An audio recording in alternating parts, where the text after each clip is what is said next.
მოგესალმებით პატუცემლო მაყურებლებო, მედია კავშირი ობიექტივის გადაცემა CV პასემ. თუ გინდა მშვიდობა, თუ ეძებ მშვიდობას, დღევანდელი ჩვენი გადაცემას წავიყვანთ მე და ბატონი გელა, პოლკოვნიკი გელა ხუციშვილი, სამართლის მაგისტრი, ისტორიის დოქტორი, კრიმინოლოგიის აკადემიის ნამდვილი წევრი, კიდევ ბევრი რაღაცის ჩამოთვლა შეიძლება, მაგრამ ერთ-ერთი ყველაზე მთავარი რაც არის, ახლა ის რომ რაიკომის დივანი იყო ამაზე აღარ ვიტყვი, აღარ გავიმეორებდა, მაგრამ ის რომ სასაზღვრო ჯარების სარდლის მოადგილე იყო და ამ საკითხებში ერთ-ერთი ყველაზე უფრო გათვითცნობიერებული, კარგად შესწავლილი ამ სისტემის კარგი მცოდნე დღეს საქართველოში მე მგონი არ არის. და ერთადერთია დარჩენილი და დღესაც მე მინდა ზოგიერთ საკითხებში ზუსტად ამ მიმართულებით მინდა წავიყვანო, რადგან თქვენ ვიცით რომ თეატროლიკიანის მიერ, პარლამენტის მიერ არის როგორ გითხრათ ეს კომისია შექმნილი, რომელიც აფასებს ყველა სიტუაციას, რაც კი იყო არა მარტო დაკავშირებული ნაციონალური მოძრაობის, არამედ ყველა ის მდგომარეობა, რომელმაც საქართველოში გეოპოლიტიკური სივრცე შეცვალა და ვინ იყო ამ იმაში ჩართული, რა კეთდებოდა, როგორ კეთდებოდა 2008 წლის ომთან დაკავშირებით. და თქვენთანაც აი ამ საკითხებთანაც მექნება რამდენიმე კითხვა. მე არ მინდა დიდი დრო ამას დაუთმოთ, იმიტომ რომ შემდეგ ძირითად საკითხებზე მინდა გადავიდეთ და დავიდეთ იმ საკითხებზე, რა მდგომარეობა არის ჩვენთან საზღვარზე, საზღვრის პირა სოფლებში, რაიონებში, რა მდგომარეობა არის საერთო საქართველოს გეოპოლიტიკურ სივრცეში დასავლეთ საქართველოსთან, იმ აფხაზეთთან, საზღვართან, ენგურთან რა არის და თქვენ რას ფიქრობთ, რა მდგომარეობიდან, როგორ შეიძლება საქართველოს აი ამ დღეს რა ძიმე მდგომარეობა არის სოფლიოში, არიციან დაიწყება, არ დაიწყება მესამე მსოფლიო ომი, იმდენად არის გადატვირთული დღეს პოზიციები, რომელიც ავღანეთშიც არის გადატვირთული ირანთან მიმართებაში, სპარსეთის ყური არის გადატვირთული იმ შესასვლელთან ინდოეთის ოკეანეში, იემენთან იცით რა მდგომარეობა არის, როგორ იქნა საავიაციო დაბომბვა განხორციელებული და სარაკეტო დაბომბვას იქ იემენთან აი საბრძოლო მოქმედებების ისინი და ევროპაც იმდენად არის დაძაბული, რომელიც ესე იგი ამბობს რომ 800 მილიარდი დოლარი უნდა გავმოყოთ იმისათვის რომ შეიქმნას ევროპის ჯარი, დამოუკიდებელი ჯარი, აი ასეთი ამისკენ მიდის, რადგან ფიქრობენ იმას რომ ნატოზე აღებული აქვს ამერიკის შეერთებულ შტატებს ხელი და რა იქნება და რა მდგომარეობა იქნება, რადგან ნატო, რუსეთი დამოკიდებულება რაც ახლა არის უკრაინის ომთან დაკავშირებით და ნატო აღმოსავლეთი წყნარი ოკეანა, ჩინეთის ზღვა და ის ავსტრალიის მიდამოების ეს ყველაფერი მდგომარეობა, სადაც ამერიკის მიერ ეკონომიური ომი მთელი მსოფლიოს მიმართ არის გამოცხადებული. ვიცით ჩვენ ეს კანადასთან რაც არის, ვიცით ეს ევროპასთან რაც არის და ნუ ახლა ჩვენთან საქართველოსთან ალბათ არა აქვს ისეთი არაფერი საშუალებები, რომ ჩვენს გქონდეს, იმიტომ ჩვენ თითქმის მარტო ვყიდულობთ იქიდან იქეთ ჩვენი არაფერი არ მიდის. შეიძლება სამი ბოთლი ღვინო წაიღო ვიღაცამ, მაგრამ ეს არაფერს ისეც არ წარმოადგენს. ამიტომ ჩვენ აი ამ ეკონომიურ ომში მაინც და მაინც აი ასეთი ღია ჩართულები არა ვართ, მაგრამ მისი შედეგები ალბათ ჩვენზე იმოქმედებს და ჩვენზედაც გამოიღებს თავის შედეგს. ბატონო გელა, მე თქვენც უსმენთ და მე ძალიან ყურადღებით უსმენ აი საპარლამენტო კომისია, რომელიც არის ჩამოყალიბებული და ფიქრობ რომ მიმართულება ძალიან სწორია. რომ უნდა გაირკვეს ის მდგომარეობა 92-13 წლის საბრძოლო მოქმედებები, ისიც 89 წლის აი ეს მდგომარეობა რაც მოხდა 9 აპრილის მდგომარეობაზეა ლაბარაკი. ხო საქართველოში რაც შეიქმნა, რაც გაკეთდა ასეთი, მის შემდეგ წავიდა ყველაფერი აი ასეთი საქართველოსთვის ძალიან ნეგატიურ ფორმაში. მის შემდეგ იქ აფხაზეთმაც ჩაერთო თავის საკითხები და ჩვენ გასულ გადაცემაში გქონდა ამ თემასთან გადაცემა დაკავშირებული ჯუმბერ პატიაშვილთან, ადამიანს რომელსაც უდიდეს პატივს ვცემენ, რას მის ციკლში წავიკითხე, რას მე ვნახე, რასაც მე ადამიანებს ხვდები და ის ადამიანები რასაც ლაპარაკობენ და ის რომ აი გრიშაუნიანი ლაპარაკობს, ესე იგი რომ დარჩენილიყო 99 წელსო პატიაშვილიო იქ თანამდებობაზეო შეიძლება საქართველოს სულ სხვანაირი იქნებოდა დღეს აი ასეთი რო არისო, აი ასეთი არ იქნებოდა. სულ სხვა იქნებოდაო 92-13 წლებისო. და მე მჯერა ამის. იმიტომ ადამიანი იყო ორგანიზებული, პატრიოტი, უყვარდა ქვეყანა, უყვარდა სამშობლო და ეს ყველაფერი რაც მოწყობილი იყო მაშინ, აი ამისი შესწავლისის აუცილებელი არის და ეს ვინ უნდა გააკეთოს? იმ ადამიანებმა, ვისაც ეს ხელს ეწიფება. თავად იურიდიული მასალები რაც არის და შესწავლეს ჯერ არის ის ადამიანები ცოცხალი და ღმერთმა დიდხანს აცოცხლოს ისინი ვისაც თავისი სიტყვის თქმა შეუძლია. ამისი შესწავლა 92-93 წლების საბრძოლო მოქმედებების შესწავლა რაც იყო. თუნდაც ის 2003 წლის გადატრიალება იყო, აბა რა იყო მაშინ სააკაშვილი როდესაც მოვიდა იმაში, იმიტომ არჩეული პარლამენტი დათხოვილი იქნა, ხო გახსოვთ თქვენ? ეს ერთი ჭიქა წყალიც არ დაალევინეს იმ შევარდნაძეს იმ ტრიბუნასთან. და შემდეგ 2008 წელი. აი ეს ყველაფერი ნგრევის და იმის წლები რაც მიდიოდა. და აი მინდა მე თქვენთან აი ზუსტად ჩვენი საპარლამენტო კომისიის მიერ მუშაობა რომ შევაფასოთ. იმიტომ რომ თქვენ ხართ ყველაზე მაღალი რანგის სასაზღვრო ჯარების თუნდაც საქართველოს საზღვრის დემარკაციის, დელიმიტაციის ყველაფრის ამ იმის ყველაზე კარგი მცოდნე, ვისაც შეგიძლიათ. აკადემიაც ეს გაქვს დამთავრებული, თანაც ოქროს მედალზე ბევრი არის ის და მინდა რომ იცოდეთ. ოქროს მედალზე აქვს აკადემია, სასაზღვრო აკადემია დამთავრებული. ბატონ გელას. ამიტომ მას აი ამისი ცოდნა გააჩნია. მე აღარ შეგიშლით თქვენ ხელს და გადასვლით თუ გადავალთ საკითხებზე, შემდეგ გადასვლის იმაზეც თავკე დავილაპარაკებთ. ის რომ დღეს პარლამენტის კომისია მუშაობს და სააშკარაოზე გამოდის ის საკითხები, რას კულუარებში ყველა მიცოდა და ყველაფერი ვიცით საქართველოს, იცით როგორი ქვეყანა არის. ჩვენ ყველას ვიცნობთ და ყველაფერი ვიცით. მეორე საკითხია, როცა ეს სახელმწიფო პოლიტიკურ დონეზე იქნება განსჯის საგანი, მაგრამ განსჯისათვის შედეგს აქედან ჩვენ ვერ მივიღებთ, გარდა იმისა, რომ მოსახლეობის ინფორმირებას ვაკეთებთ. წლები გავიდა, გახსოვთ თქვენ ალექსანდრე შუშანაშვილი რესპუბლიკის პროკურორი აფხაზეთის თემაზე მუშაობდა და ეს კაცი უდროოდ გარდაიცვალა. ღიად დარჩა ეს. არავის არ შეუფასებია სამხედრო სტრატეგიული თვალსაზრისით აფხაზეთის მოვლენების შეცდომები, უპირატესობები.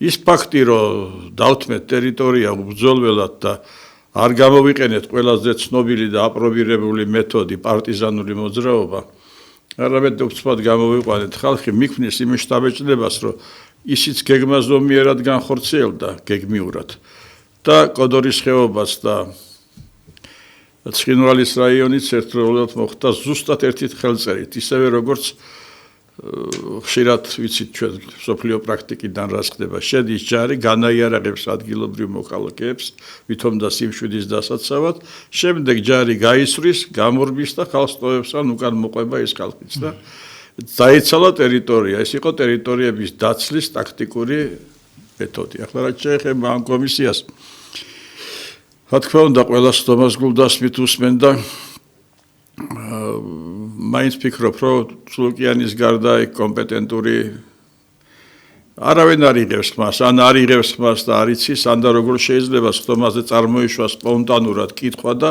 იმ კითხვებზე პასუხის გაცემა ხდებოდეს.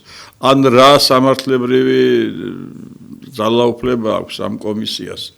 მით უმეტეს გაბათილდა ყველაფერი იმით, რომ არჩევნებში მიიღებენ მონაწილეობას და ხალხი გასცემს პასუხს. ესე იგი გამოდის, რომ ეს ყველაფერი კეთდება ხალხის ემოციური ზემოქმედებისათვის. კი ბატონო.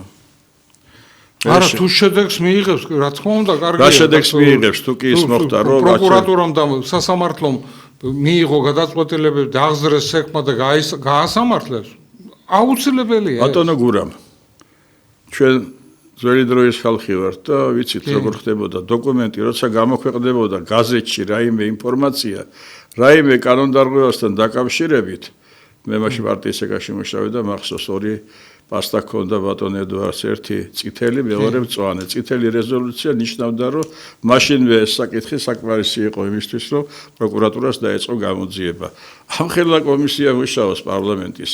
იქვე უნდა იჯდეს მაშინ პროკურატურა და მაშინვე უნდა აყავდეს აღრიცხვაზე საკითხები და იწყებდეს გამოძიებას. ეს არ ვიცი, მე ვერ ხედავ ამაში შეიძლება ეს პერსპექტივას. ჩაფიქრებული აქვს, რომ ყველაფერი ეს შემდეგ გადასცადა. ხო, მაგრამ თუ ესენი შემდეგ არჩევნებზე გავიდნენ და იმუნიტეტი მოიპოვეს, რა აზრი აქვს ამას ყველაფერს. მე არა ვარ იმის მომხრე, რომ დამნაშავეებმა ცნონ ესენი და აი პასუხისგებაში მიეცენ და ციხეში დაждდნენ, მაგრამ მოქმედება, რომელსაც ქვეყნისთვის ძიმე შედეგი მოაღწევს, დანაშაულია და დანაშაულზე პასუხი უნდა აგოს, მაგრამ არავის არ აქვს უფლება პიროვნება დამნაშავეცნოს სასამართლოს გარდა. ესე იგი ეს პროცედურა გასავლელი არის. კონსტიტუციური სასამართლო პოლიტიკური პარტიის საგრძილო, მაგრამ იქ კონკრეტული პიროვნებების, თანამდებობის პირების დანაშაულია. ზოგი ძებნაშია წითელი ცირკული არის, მაგრამ არავინ მათ ხელს არ ახლებს და მეორე სახელმწიფოს თანამდებობის პირები არიან. მოკლედ, ბევრ რაღაცაზე პასუხი არ მაქვს ბატონო გურა, იმდენად როგორ გითხრათ, სანახაობითი მხარეა მხოლოდ ეს, მეც ვერაფერს ვერ ვხედავ ამაში. სანახაობითი მხარე. აი, ბატონო გელა, თქვენ ამისი ახლა სამართლის მაგისტრი ხართ და კარგად გესმით ეს საკითხები, ახლა ჩემზე უკეთესად ნახდად გესმით ეს. აი, მინდა შეგეკითხოთ, აი, პარტიის გაუქმება. ხო, პარტია.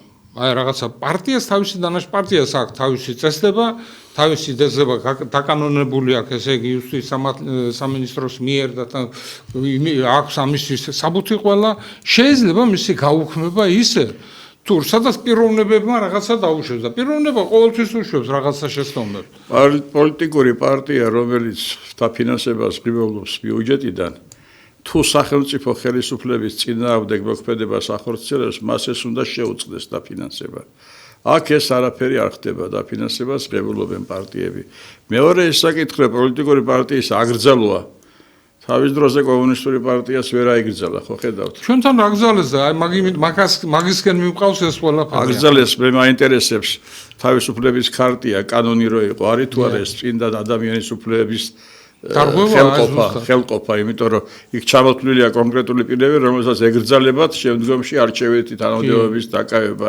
საფუძველი იმ პიროვნების ბრალეულობა თუ არ გაჩანს იმ საკითხში, ხოლო თუ მთლიანად სახელმწიფო დაწესებულების და ორგანოს დანაშაული არის, მაშინ არ ბევრ რაღაცა ესეთი ლაფსუსები ხდება, რომ იცით რა არის, თამაშობთ სახელმწიფოებრიობანას, მეტი არაფერი. კი, მაგრამ ეს ხო ადრესია. მაგრამ აქვე მინდა დავუმატო. ეს პოლიტიკური ძალა, რომელიც დღეს ხელისუფლებაში არის, ეს კიდე დიდხანს დარჩება ხელისუფლებაში. ადამიანები ყველაზე მეტად აფასებენ მშვიდობას და ამათ სლოგანი აიღეს ძალიან კარგი. ესე იგი, თავარი არის შევინარჩუნოთ მშვიდობა.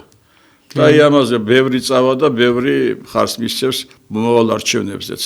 ახლა რა საკითხი დგას ესე, ჩვენ გავიარეთ გარკვეული დრო, გამოცდილებას მივიღეთ და როცა უკვე ჩავთვალეთ, რომ საკმაოდ გამოცდილი ხალხი ვართ, მას მე აღარავინ აღარ გვიკითხება არაფერს და არ გვისმენს. ჩვენ უბრალოდ ვუშვებთ, რომ იტყვიან ასრიდან 4-ს და ჩვენი მსგავსი ადამიანები, ვინც გვისმენენ, ბედნიერი არიან, რომ ჩვენი აზრები მათ აზრებს ემთხვევა. სხვა რამეა, იცით გურა ბატონო, მე მინდა პირდაპირ გადავედი ამ ყველაზე მწვავე საკითხზე. 10 დღე გავხდით ბრლავრის რაიონში, რაჭაში და ონიც მოვიარე. გუშინ ჩამოვედი თელავიდან და გზად ხომ მთელი კახეთი გავიარე. რაჭა-ლეჩხუმში კატასტროფა არის. დემოგრაფიული კოლაფსია. აი ეს კომისია მე მგონი ყველაზე მთავარი ამ საკითხებს უნდა იხილავდეს. თქვენ ხართ ინფორმირებული, ბოლო აღწერა რაც მოხდა ახლა მოსახლეობის 24 წლის აღწერა. რამდენი კაცი ცხოვრობს საქართველოში? ერთი ციფრი იძახის 4 მილიონ 100, მეორე იძახის 3 მილიონ 680,000, ხო? მაშინ გადახედეთ თქვენ 80-იანი წლების აღწერას და რა არის იქ 5 მილიონ 700,000 კაცი ცხოვრობს საქართველოში და პირდაპირ არის მინიშნებული, რომ 3 მილიონ 400,000 ქართველი ცხოვრობს მაშინ. კონკრეტულად ქართველი. რჩენი სხვა. ეხლა რატო არ ვასახელებთ რამდენი ქართველი ცხოვრობს? ნაკლებია და იმიტომ. ნაკლები კი არა, 1,5 2 მილიონამდე ვერ გვიქნებით. იმაზე ნახევარზე ნაკლებია თქვა, რაც არის მოსახლეობა. მაგრამ საინტერესო ფენა გაჩნდა ეხლა, არალეგალური მიგრანტები და ასევე ისინი, ვისაც სასწავლო ვიზები აქვს და დროებით დასაქმებით არის ჩამოსული. და ამ ფონის შექმნა ქვეყანაში გახედეთ, მე არავის რასობრივი დისკრიმინაციის მომხრე არა ვარ, მაგრამ ამდენი უმუშავარი ადამიანია და მე უშუალოდ შეხება მიხდება სასწავლო პროცესებთან. მსხვერპლებით ჩამოსული არიან, ბევრი ძალიან და სხვადასხვა მონდომებული არიან სწავლაზე. რასაც ხანდახან ვერ ვიტყვით ჩვენს ახალგაზრდობაზე. მოკლედ მე წეგან დემოგრაფიულ კოლაფს შევახდი. თქვენ უსმენთ ალბათ მიხეილ გალუზინის გამოსვლას, როცა საქართველოსთან დიპლომატიური ურთიერთობის ადგენის საკითხზე საუბრობდა და იქვე მან დაამატა, რომ ცხინვალისა და სოხუმის თემა არ განიხილება, ანუ ისინი დამოუკიდებელ სახელმწიფოთა სტატუსს რუსეთის პოზიციიდან შეინარჩუნებენ. ახლა ჩვენი გადასაწყვეტია მივიღებთ თუ არა იმათ შემოთავაზებას და ჩვენ კატეგორიულად სანამ აფხაზეთის საკითხს არ გადაგვიწყვეტენ, ცხინვალის საკითხს არ გადაგვიწყვეტენ, კაი დავაშვათ და გადაგვიწყვეტეს და გვითხრეს რომ დავრუნდით. ვისაბრუნებთ იქ? იმ 3.700.000 კაციდან დღეს საქართველოში 1.200.000 როა დარჩენილი სად გეყოფა? სულ რო დაგიპოვო მთელი საქართველოს, ვის განასახლებთ ამ ტერიტორიაზე? ან როგორ უნდა მოხდეს ეს ყველაფერი, მე ვერ ვხედავ ამაში. ამიტომ მე მიმაჩნია ბატონო გურამ, ვინც უნდა ახლა დღეს მე გამომაცხადოს ქვეყნის მტრად. მაგრამ დაუყოვნებლივ უნდა მოხდეს ჩვენი დიპლომატიური ურთიერთობის აღდგენა და აი ამ დიპლომატიური ურთიერთობის წიაღში გადავწყვიტოთ პრობლემები, რომელიც ჩვენს ინტერესებს დააკმაყოფილებს და სხვა. არავის არ ახსოვს 1987 წელი, როცა უმაღლესი საბჭომ მიიღო გადგენილება ავტონომიური რესპუბლიკები სცნეს საბჭოთა კავშირის სამართლის სუბიექტებად. ეს თავისთავად უკვე მათ ანიჭებდათ ავტონომიას კი არა დამოუკიდებლობას. ამან იმუშავა მე დროთა განმავლობაში. ასე რომ დღეს დემოგრაფიული საკითხი გვაქვს უმთავრესი და უსწრაფესი და რომ ვსაუბროთ ჩვენ პრიორიტეტია დავუშვათ ეს თემა პრიორიტეტია ორი საკითხი ქვეყნის ტერიტორიის შენარჩუნება რაც გვაქვს და მოსახლეობის შენარჩუნება ამ მოსახლეობის ენით უზრუნველყოფა აი ჩადით თქვენ ქვემო ქართლში და ნახავთ მოწადინებულია ახალგაზრდობა რომ ისწავლოს ქართული და ინტეგრირება მოხდეს საქართველოს მასთან მდგომარეობასთან მაგრამ არის აზერბაიჯანული, არის სომხური სკოლები. კი ბატონო, თუ არის ეს სკოლები და აქვს სურვილი, უნდა მიეცეს მათ უფლება, მაგრამ თვით დაფინანსებაზე უნდა იყოს ეს სკოლები. საქართველოს ბიუჯეტიდან ისინი არ უნდა ფინანსდებოდეს და საერთოდ საჭირო არის სარკისებური პოლიტიკა გავატაროთ მეზობლებთან. ახლა რაც შეეხება რუსეთთან დაუყოვნებლივ ჩვენს სწრაფ ურთიერთობის აღდგენას. გვესაზღვრება 80 მილიონიანი ირანი. პირდაპირ არა, მაგრამ 91 მილიონი. კი ბატონო, თქვენ ჩავისწორეთ სადაც შემეცნება. 1628 ასევე 80 მილიონიანი 1.628 მილიონი კვადრატული კილომეტრი. თურქეთი. გვესაზღვრება 150 მილიონიანი რუსეთი, მაგრამ უშუალოდ ჩვენ მოსაზღვრე არის ჩილო-კავკასიის ის ხალხები, რომლებიც სხვათა შორის რიცხოვნად მატულობენ. 10 მილიონიანი აზერბაიჯანი, რომელიც საბჭოთა კავშირის დაშლამდე სადღაც 8 მილიონს აღწევდა. დღეს 10 მილიონია. ჩვენ კლებაზე წავედით. თქვენ კარგად მოგეხსენებათ, რომ შავი ზღვის სანაპირო არის ჩვენი ერთადერთი სავიზიტო ბარათი და ერთადერთი რომ ანგარიში გასაწევი ვართ ამ მონაკვეთზე გამტარი კორიდორის ფუნქციას ვასრულებთ. ხო არ გეჩვენებათ რომ ჩვენი ერთ დღეს შეიძლება ყველას ეს მობეზდეს და ამის ნათელი მაგალითი ვიცით ჩვენ საერთაშორისო სამართალი აღარ მუშაობს უკვე და ეს გვაჩვენა ჩვენ იუგოსლავიის საკითხმაც გვაჩვენა სირიის საკითხმაც და ყველაზე დამაფიქრებელი ის არის რაც მოხდა სირიაში როცა ქრისტიანები გაჟლიტეს და ამ საკითხმა იმ წუთიერი მყისიერი გამოხმაურება პოვა და შემდეგ ეს თემა დაიხურა გურამ ბატონო ვითარება ძალიან რთულია. ისრაელს ჰქონდა პროგრამა, რომლითაც მას უნდა გაენადგურებინა არაბები, ეგვიპტე, ლივია, სირია და ირანი. ის 4 უკვე დამთავრებულია წასვლის ჩაბარდა, რჩება ირანი. ხმელთაშუა ზღვაში ამერიკის მე-6 ფლოტით გაჯეჯგილია უკვე იქაობა. რა წუთში რა მოხდება? არავინ არ იცის, მაგრამ მე მაინც ვარაუდობ, რომ ტრამპის პრეზიდენტობის მეორე ნახევარში დაიწყება ეს აუცილებლად მოხდება. თქვენ წარმოგიდგენიათ 91 მილიონიანი მოსახლეობიდან სულ რაღაცა 5 მილიონი რო ტოლვილი წამოვიდეს კავკასიისკენ. 1 მილიონი. მე ვიცახი კავკასიისკენ, იმიტომ რომ ისინი გაიშლებიან იქ აზერბაიჯანში, ჩვენთან 1 მილიონი შემოვიდეს, დამთავრებულია ჩვენი საქმე. ჩვენ ფაქტიურად რა თქვინდა საბრძოლო მოქმედებებით ოკუპირებული ვართ უკვე და მე ძალიან მაფიქრებს ეს მდგომარეობა. ახლა ყველაზე კიდე საკითხავი ის არის ამ მიწების საკითხთან დაკავშირებით. ქვეყნის ტერიტორია არის ჰაერი, წყალი და მიწა, რომელზეც ვრცელდება კონკრეტული სახელმწიფოს იურისდიქცია. იმის თქმა, რომ თანხმობარ წაიღებენ ამ მიწას, ეს დიდი უაზრობაა და სივრიყე. რაც უნდა თან წაიღება, როცა ანკლავებს შექმნიან აქტებს. სოფლიო პრაქტიკა გვიჩვენებს ამას. ეს მარტო ჩვენთან კი არ ხდება. მთელ სოფლიოში ეს პროცესია დაწყებული.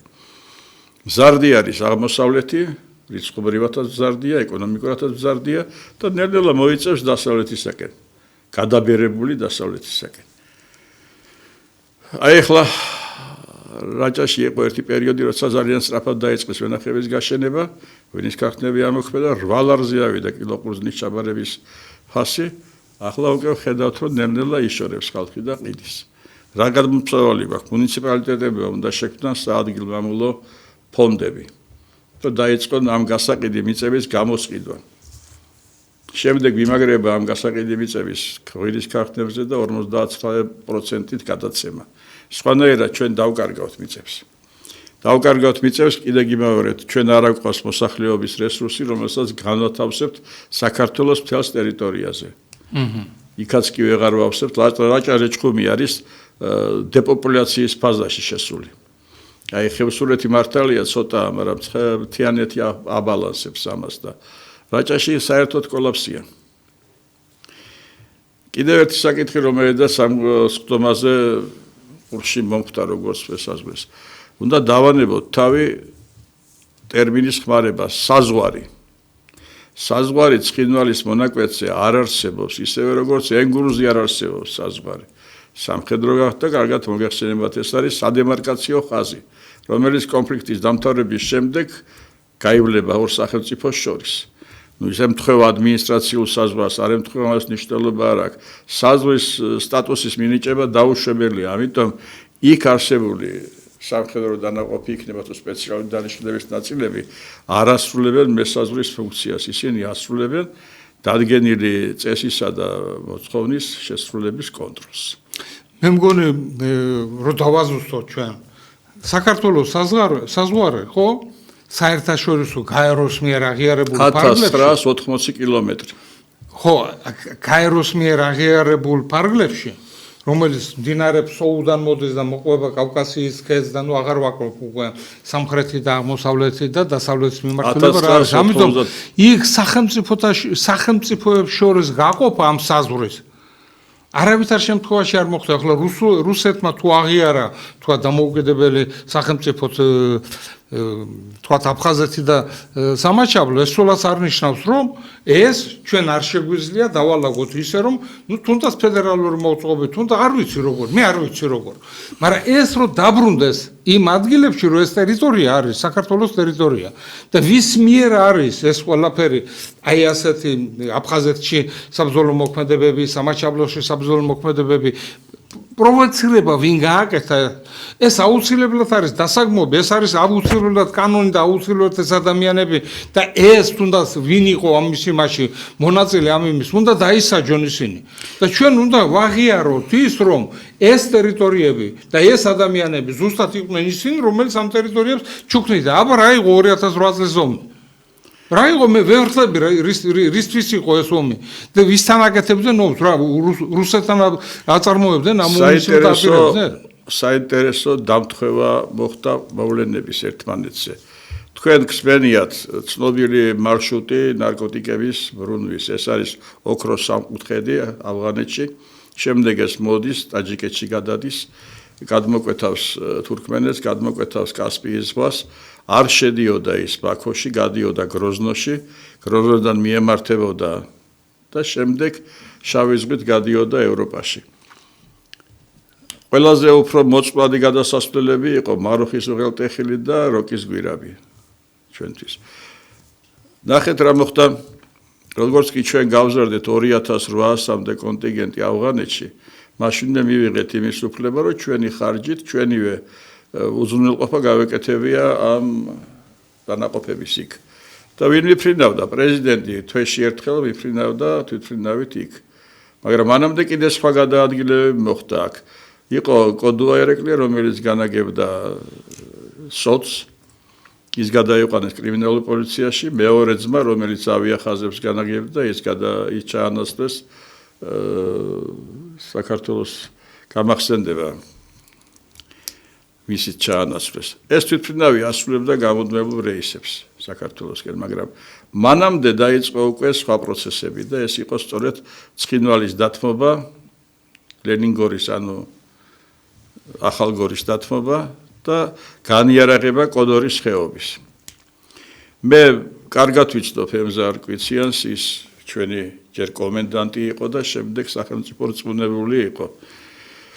როდესაც 1994 წლის დადგენილება მივიღეთ რუსებთან ერთად ცოცხლის შეწყვეტის და ძალთა დაშორიშორების შესახებ, იქ ეწერა, რომ არც ერთ მხარეს არ ჰქონდა უფლება შეიარაღებული ძალები შეეყვანა კოდორის ხეობაში.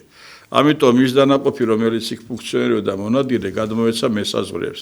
ჩამოყალიბდა აჟარის სასაზღვრო კომენდატურა და მესაზღვრეებთან პრობლემა არ ჰქონდა არავის, იმიტომ რომ ეს ჩვეულებრივად საზღვრის დაცვა იყო. ის რომ 2008 წელს შევიყვანეთ ჩვენი სამხედრო შეიარაღებული ძალები, დავარღვიოთ 94 წლის 94 წლის 15 მაისის ხელშეკრულება 4-რივი სამშვიდობო ძალების ამან მისცა სამართლებრივი უფლება რუსეთის მხარეს და აფხაზეთის მხარეს დაეწყო შეტევა კოდორის ხეობაზე. და მე გეტყვით, იქ არის თუ ხო ხართ ნამყოფი თქვენ, მე რას გეტყვით, ბაგაპის გვირაბებს ეძახიან.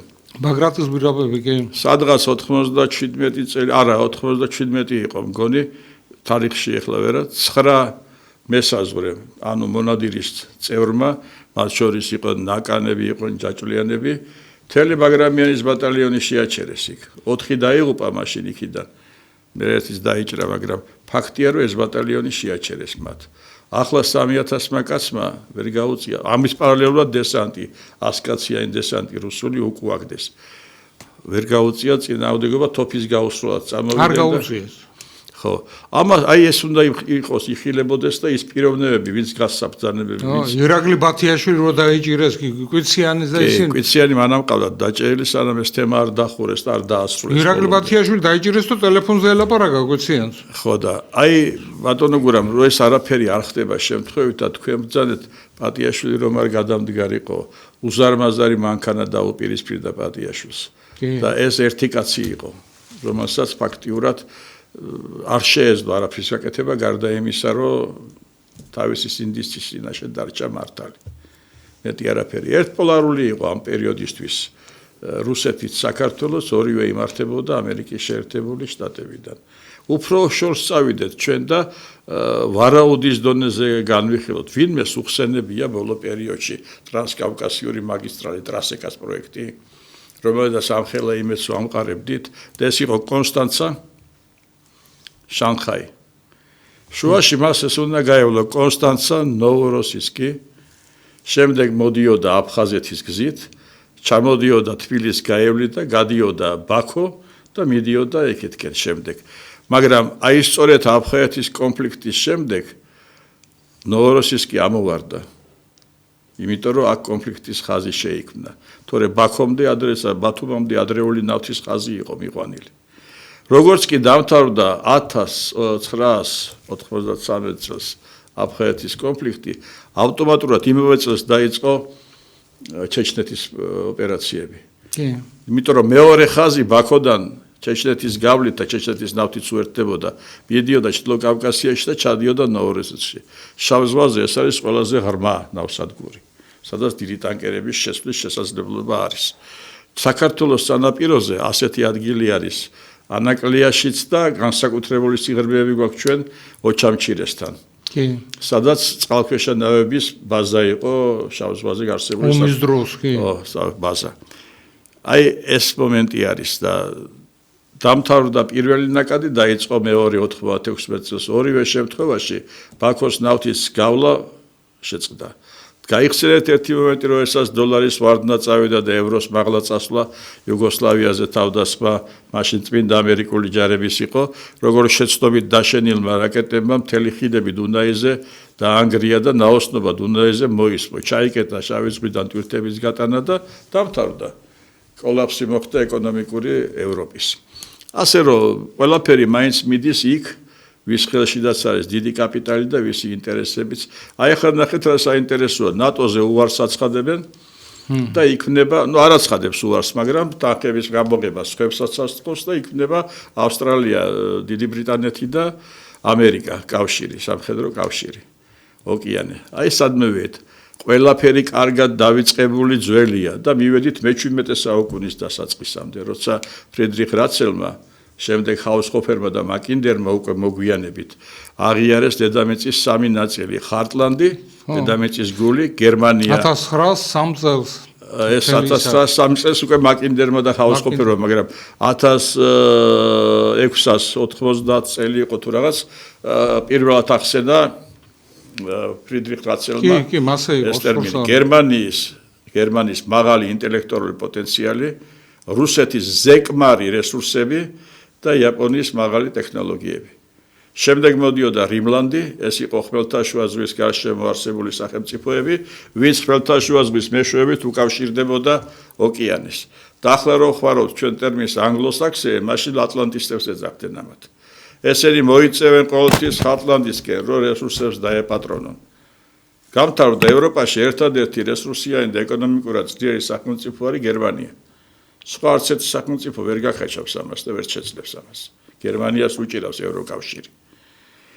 ასე რომ ბატონო გვერამ, ჩვენ დიდი საინტერესო მოვლენების მომსწრე გავხდებით ცოტა ხანში, მაგრამ აი როგორ უნდა დავიცვათ თავი და რა პრევენციული ზომები უნდა გავატაროთ ამისთვის? მამული ენა სარწმუნოება, ხო? ენა მამული სარწმუნოება. მამული მიწა ტერიტორია, რომელიც არის კონკრეტული იურისდიქციის ქვეშ და მასზე განსახლებული ავტოქტონური ერი, რომელიც საუბრობს ერთ ენაზე. ჩვენ ერთადერთი გამოსავალი გვაქვს აქ არსებული მოსახლეობის ინტეგრაციის სწრაფად დავიწყოთ, კომპლექსურად დავიწყოთ ენის შესწავლება არაქართველი მოსახლეობისათვის. ეს ჩვენი რესურსია, ჩვენი რეზერვია. კი ბატონო, თუ საქართველოს სხვადასხვა კუთხეებში საოჯახო სასაუბრო ენა არის კუთხური ენები, ენათა ჯგუფი სხვა, აი იყოს მათთანაც, მაგრამ სახელმწიფო ენის სტატუსი, აგერ შეხედეთ რა ქნა მიხეილმა აღმაშენებელმა რეგიონული ენის სტატუსი მიანიჭა ადგილობრივ ენებს, რის შემდეგაც საქმის წარმოება ადგილობრივი ენის მიხედვით წავიდა. ეს ხო შეცდომა იყო. და აქვე მინდა გითხრათ, რომ ჩვენ ძალიან კარგი მეზობლები გვყავს და მათთან ყოველთვის ვართ, მაგრამ ორივე მეზობელს ჩვენსაც აქვს დიდი ინტერესი შავ ზღვაზე გასასვლელი. კი. და შავ ზღვაზე გასასვლელი ინტერესების გამო დაიწყო სწორედ 1918 წლის ომი დეკემბერში. და დაუნდობელი ომი. იქ იყო ასეთი პრემიერ-მინისტრი კაზანჩუნი, დაშნაკ ცუცუნის პარტიის ლიდერი. საინტერესო წერილი არსებობს მისი და ამას ისტორიკოსები დამეთანხმებიან, ვისაც წაუკითხია. დიდი ბრიტანეთის პროტექტორატი იყო მაშინ და ის აგვარებდა ჩვენ შორის მშვიდობას და იქ წერია გამოხატავდა თქვენ და მიიღარმა პატივისცემას, მოგახსენებთ ფრანგული, სომხური დიასპორისა და სომეხი ერის სასწავლო მნიშვნელობის რამოდენიმე საკითხს, რომელიც უნდა ჩაიდოს ხელშეკრულებაშიო. და რა იყო ესენი? საქართველოს მთავრობა გადაყვანილი იქნა თბილისიდან ქუთაისში. გადავიდა პარლამენტი უკვე ერთი საუკუნის ბოლოს. გოდერძის უღელტეხილზე მოგვეცეს თავისუფალი მიმოსვლის საშუალება. და რეგიონული ენისა და კულტურული ავტონომიის უფლება ახალ ქალაქს. 59 წლით არის გადაცემული გოდერძის უღელტეხილი. საინტერესო იყო ამ მოვლენებს მაშინ როგორც მესაზღვრე სვადევნებდი თვალს და სომხეთის მხარემ ძალიან დიდსულოვნად მოგვაწოდა წინადადება, რომ თავიდან ხო იძახდნენ ინფრასტრუქტურის განვითარებისთვის გოდერძის უღელტეხილი ჭირდებოდათ, მერე გვირაბს გავიყვანთო. როგორც თქვენი ტერიტორია რო არ დავაბინძუროთ, გვირაბიდან გამოღებულ მიწას სომხეთში დავყრითო. იქ არის მოლიბდენი, ნიკელი, განაშილი. ასე რომ აი გავიხსენებ ლორდი პამილტონის ხშირად ვახსენებ თქვენ გადაცემაში სიტყვებს სახელმწიფოს არ უნდა ყავდ იმას ხან ჩერჩილს აბრალებენ ხან ვის სახელმწიფოს არ უნდა ყავდეს მუდმივი მტრები და მუდმივი მეგობრები მას უნდა ქონდეს მუდმივი ინტერესები აი ამ აუდიტორიაში იყო ჩვენ ლაპარაკობდით ნეიტრალიტეტზე და მაშინ მოგახსენეთ რომ ნეიტრალიტეტი ქონდა დაჭერილი საქართველოს პირველ რესპუბლიკას მაგრამ ის კიდე საკითხავი ესიც უნდა გაანალიზდეს გმირებად რომ გამოვიყვანეთ პირველი რესპუბლიკა ბევრი ცოდვები ქონდა იმათ და საინტერესო მომენტები არის რატომ არ გამოაცხადეს მობილიზაცია რატომ არ დააკავეს ბოლშევიკებმა და მისცეს გასვლის საშუალება რატომ დაინიშნა მაზნიაშვილი გაერთიანებული ჯარის სარდლად და რომ ერთად არ უომიათ ჩვენებს და რუსებს ჟლობა იყო მისი ადიუტანტი პირველი მსოფლიო ომის დროს და ეს გამოიყენეს რუსეთს თურქეთთან ხო დადებული ხელშეკრულება თავდაუსმელობისა და მის შესახებ, ამიტომ ვერ მიიღებდა მონაწილეობას. რუსებმა გამოანთავისუფლეს საზღვრებიდან და საწყობებიდან ქართული ნაწილები, რომლებიც ჩაერთიან ბრძოლაში და გაანთავისუფლეს. ხო, ეს მე თემას გადავახდი. ასეთი ვითარება გვაქვს ჩვენ, ინტერესები აქვთ მუდმივი მათ ჩვენთან დაკავშირებით. ის ფაქტი, რომ 2 წელია მეტი კი არა, რაც აზერბაიჯანმა დაიწყო იმის საუბარი, რომ ალბანელები შთამომავლები არიან. თორე არის კადრები, დოკუმენტები არსებობს, როცა გეიდარ ალიევმა მეცნიერებათა აკადემიამ მოიწვია და იხილებოდა საკითხი, ვინა ვართ ჩვენ, ეს ხო კონგლომერატი არის სხვადასხვა ტომებისა რა. ვინა ვართ ჩვენ და იქ წარმოითქვა აზრი, რომ ჩვენა ვართ კასპიისპირა თათრები.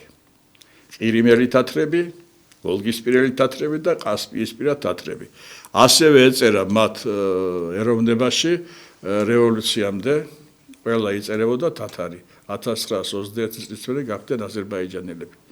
რატო ვერ ნახულობენ ესენი საერთო ენას? იმიტომ რომ დვანისის რაიონში მაცხოვრებლები არიან ილხანთა სახანოს შთამომავლები, აგერ გორისა და ზემოთ მიმართულება თურქების შთამომავლები, აქეთა მხარეს, კახეთისა და ქვედა მხარეს ირანელების შთამომავლები. ამა თვითონ შიგნი კარგად იციან ძალიან. იციან, კი. ხო, ასე რომ ბატონო გურამ, ისე ვუბრუნდები იმ საკითხს. გვაქვს ძიმე მდგომარეობა დემოგრაფიული. გვაქვს ასევე უმართავი ურბანული პროცესები მიდის. უნდა აღჭურვოთ შინაგან საქმეთა სამინისტრო არა მარტო პოლიციური რეჟიმით, არამედ მას უნდა მიეცეს დემოგრაფიული პროცესების მართვის. რატო იყო ეს ჩაწერის ინსტიტუტი და რეგისტრაციის ვისა და რეკაცრო ვერიკებს ან ამხელა ქალაქი. იცით თქვენ რომ 19 საუკუნეში, უბრალოდ 1918-დან 19 წლებში იდგა საკითხი თბილისი გამოცხადებულიყო ფრანკო ქალაქად, ანუ არავის ქალაქად. ამიერკავკასიაში სეიმი რო შეიქმნა. თბილისი ყოფილიყო ყველას ქალაქი. რომ არ მომხდარიყო სომხეთ საქართველოს ომი, კიდე საკითხავი არის, აქ რა მდგომარეობა დემოგრაფიული ფონი იქნებოდა. დღესდღეობით ჩვენ თბილისი გადავაქციეთ ქალაქ სახელმწიფოდ. ამასაც არავინ, ესე იგი გახსოვთ თუთაშხიაში რო არის რას დავემსგავსეთო და ფულს გამოდევნებულ, გათითოკაცებულ ერად გადავიკეცით. ფულის გულისთვის მე-19 საუკუნეში ყველა თავადაზნაური ყიდი და თავის მამულს და ეს მამული ვის ხელში ვარდებოდა მოგეხსენებათ. აბა ნახეთ ახლა თქვენ რაჭაში რამდენი ვენახი იყიდება და რამდენი მიწა იყიდება. იყიდება იმიტომ რომ ვენახს აღარ აქვს, ფულს ვერ ღებ, რამდენსაც ხარჯავს, იმდენს ვერ იღებს მისგან. ესე იგი მართალია ღირებულება ყურძნის 8 ლარზე ავიდა კილო ყურძნის კონკრეტული ჯიშის. მაგრამ ის ნაკლებად მოიარია და შემდეგ მუშახელი ხო გჭირდება ამის მოსავლელად. კახეთში ვედრა რო გამოიტანოს რთველზე ადამიანმა დღეში უნდა მისცეს 70 ლარი. ვინც მოკრიფავს იმას 60 ლარი, ახლა კიდე გაწვირდება. ამას სამკიმიკატები გატება, ამას ყველაფერი. 1 ლიტრი ბურჟომი ღირს 3 ლარი. და 1 ლიტრი ღვინოს ღირს 3 ლარი. ეს რა სამართლიანობაა? მოკლედ სამართლიანობა არის თუ არა, მე აი დღეს ვაცხადებ. რა თქმა უნდა, როგორც მოქალაქე და ჩემს სიტყვებს არავითარი ძალა არ აქვს, რომ დაუყოვნებლივ უნდა აღვადგინოთ დიპლომატიური ურთიერთობა რუსეთთან. ყოველგვარი ვაითუს გარეშე. იქ გადავწყვიტოთ დიპლომატიურ დონეზე და გვაქვს ამისი რესურსი ჩვენ ძალიან განათლებული და გონიერი ხალხი გვყავს. აი, აქ მინდა კითხვა დაგისვა. ერთი წუთი ფიქრეთ. ჩვენ რომ მოგცეს ან უდმურტეთი, ან ჩიბაქსარი, ან ეს მიმართულება და უთხრა საქართველოს, რომ თქვენ მოამარაგეთ ხილით, მოამარაგეთ სასმელით, ერთ დღეში აიწევს ეკონომიკური მდგომარეობა საქართველოში. ვერ გაგვაქვს ვერსად, ვერაფერი, არავის არ ჭირდება ჩვენი. არა, რუსეთში გაგვაქვს. ისევ რუსეთში გაგვაქვს, მაგრამ იმ რაოდენობით და იმ მითი არ გაგვაქვს, ხო? არა, რა რაოდენობასაც ჩვენ ვამუშავებთ, იმ რაოდენობის კიდევ ერთი საკითხი, რატომ არ აყენებს სახელმწიფო ნომერ პირველ პრობლემად ინდუსტრია, ვინ თქვა საქართველოს აგრარული ქვეყანა არის, საქართველოს იყო მძლავრი ინდუსტრიის ქვეყანა. აქ იყო ჩამშენებლები, აქ იყო ავიაციო ქარხანა, აქ იყო ელბაოს შენებელი, აქ იყო გემშენებელი, ორი ქარხანა ჰქონდა კომეტებისა და გრიფების. აქ ჰქონდა ჩვენ მეტალურგიული ქარხნები. ვინ თქვა ეს, რომ საქართველოს არის მარტო აგრარული ქვეყანა? იყო, არ დღეს ისიც არ არის, არც აგრარული. ბატონო გურამ რა ხდება სამხრეთ კორეა, სად წავიდა და ჩინეთი მიკროსხემების გამოშვებაზე. როგორ დავიჯერო, რომ ჩვენისთანა ინტელექტუალური შესაძლებლობის ადამიანებს, როცა ჰქონდა რადიო ქარხანა, მიონი ჰქონდა და შესანიშნავ პროდუქციას უშვებდნენ. და ყველა ასე ვთქვათ, ინგრედიენტი, ყველა პროდუქტი, რაც კი სჭირდება მიკროსხემების გამოშვებას, საქართველოში მოიპოვება. ვერცხლიც, სპილენძის, ოქროც, დარიშხანის, რაც თორე მეტალური დარიშხანის შესანიშნავი, არაფერი ეს არ კეთდება. ბატონო გელა აი, მინდა შეგაწყვეტინოთ, იმიტომ რომ იმაზე წავედით, რომ ჩვენ გვაქვს ყველაფერი, ეს შეიძლება შემოიტანოს და შენ იყო ინდუსტრიის ან და მაღალი ტექნოლოგიების თვითონ წარმოებელი. არაფერი არ აქვს ასეთი სიმდიდრე შვეიცარიას, მაგრამ როგორც სახელმწიფო რამდენიმე 1.4 ტრილიონი დოლარი აქვს სახელმწიფო ის შენახული ფული. მე ლაპარაკობ სხვა რაღაცაზე მინდა ვილაპარაკო. აი ჩვენ რა საქართველოში მხოლოდ მაშინ გახდება საქართველო წავა წინ, როდესაც საქართველოში რაც საქართველოში შემოდის, თუნდაც ხო ერთი ლარით მეტი უნდა გადიოდოს აქედან. რომ ვიღაცა მიიყიდოს. თუ ეს ბალანსი არ დაალაგდა, რაც სტალინმა თავის დროზე გააკეთა. თუ საქართველო მის რაც შემოაქვს საქართველოში შემოდის სადღაც 2.2 მილიარდი გინდა ევროს, გინდა დოლარის ჩათვალეთ, აქეთ საქონელი, რასაც ჩვენ ვღებულობ. ჩვენსგან რამდენი გადის? ჩვენსგან გადის 700 მილიონის და ისიც რა გადის აქედან? ყველაფერი ის ნედლეული, რაც ჩვენი სიმდიდრე არის, რომელიც კაპიკის ფასებში გადის. და ფული რომელიც შემოდის ჩვენთან, რომელიც დასავლეთში ჩვენები მუშაობენ, ეს ფული რომელსაც ჩვენთან აქ აგზავნიან და ჩვენ აქ ოჯახები იმას ხმარობენ, ამ ფულს ხარჯავენ ისევ იმ საქონელს, რომელსაც ესენი აწარმოებენ იქ გერმანიაში და დასავლეთში. და ის საქონელი, რომელიც ჩვენთან შემოდის, რომელსაც ჩვენ ყიდულობთ. ანუ ჩვენ ქვეყანა, აი მონოთვლებულები არიან ევროპა და ისინი და ჩვენ ვართ ეს ქვეყნები. ამიტომ აი აქ რა უნდა გაკეთდეს, რას უნდა მიექცეს. ბიზნა ივანიშვილი ამბობდა, 100 ქარხანა უნდა აშენდეს. ნუ მაშინ მინდა ვნახო ეს ქარხნები სად არის. ყველაფერი ქარხნები არის ისეთი. კეთდება, მაგრამ ბატონო გურავ რა არის, უყურეთ, ეხლა ფინანს სისტემა არ მაძლევ კითხვის დასმის უფლებას არ მაძლევ, სულ მოწყვეტ ფინანს სისტემა სად ვანოობ, შენ თემა ეგ არ არისო, მაგრამ ესეთი ტერმინი რა ვიცი, ხო არ მეშლება მერკანტილიზმის პოლიტიკა. ეს არის სახელმწიფოში ფულის დაგროვების პოლიტიკა, ანუ საქონლის გატანამ უნდა აჯობოს კაპიტალის გატანას. მაგრამ ჩვენ მარშალის გეგმაში ვართ ჩართული. განვითარებადი ქვეყნის სტატუსი მოგვცა ბატონმა ედუარდმა თავის დროზე, რომ თანხები მოეზიდა და არა გვაქვს ჩვენ ვართ მომხმარებელიერი. ნედლეული გადის, მზა პროდუქცია შემოდის, ისე იგი ფულს გვაძლევენ და ამ ფულით ისევ მათ საქონელსა ვყიდულობთ. და ის ფული კიდევ ვალადგვედება. ეს არის ბატონო გურამ, რომ მეორე კიდე ბატონი ბიზნესი, რა თქმა უნდა, ამ ხელა საქმე გააკეთა ამ კაცმა და ეს ის მასშტაბია, რომ მე უბრალოდ მოკვდავმა ვერ უნდა მივცე, ჩემ თავისუფლება შევაფასო მისი შესაძლებლობები, მაგრამ მოქალაქე ვარ, რომელსაც შვილი მეზდება და ძალიან მაფიქრებ ჩემი შვილიშვილების მომავალი.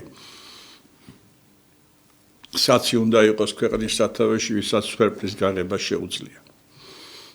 დღეს სხვა სიტუაცია აქვს საქართველოში. დღეს უკვე მხოლოდ და მხოლოდ ისევ და ისევ ნათაძის სიტყვები მახსენდება.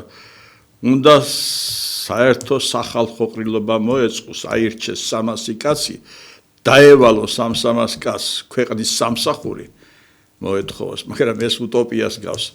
და იმ ადამიანებმა უნდა აკეთონ საქმე, ვისაც ეს ეხერხება. ესე კი არა.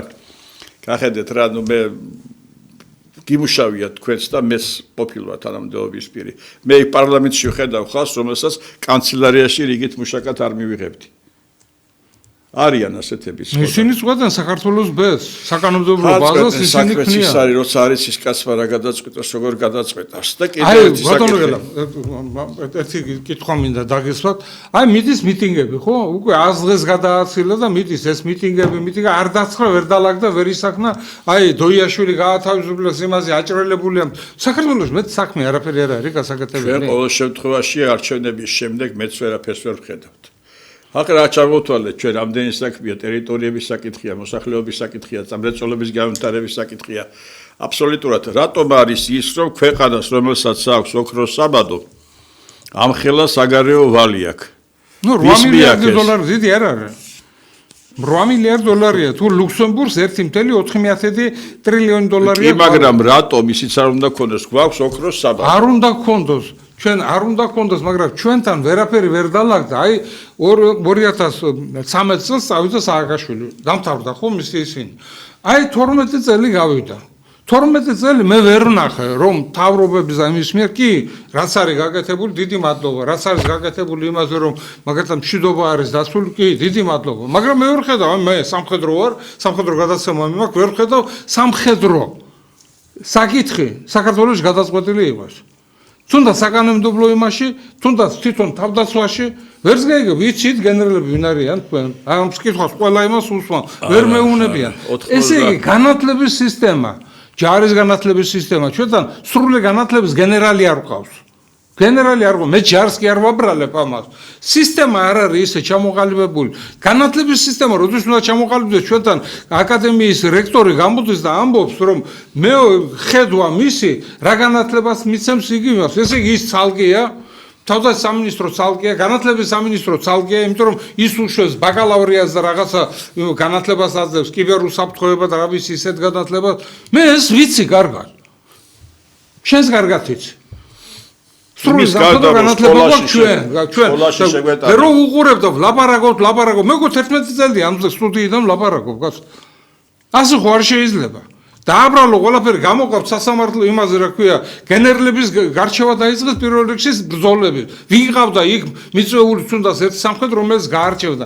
მე წინააღმდეგი არაფერს არ ვარ, უდიდეს პატივს ვცემ თეატროლოგიანს. კი, ბატონო, მაგრამ სამხედროები გამოიყენეთ იმ საკითხებში, რომელიც სამხედრო საკითხია.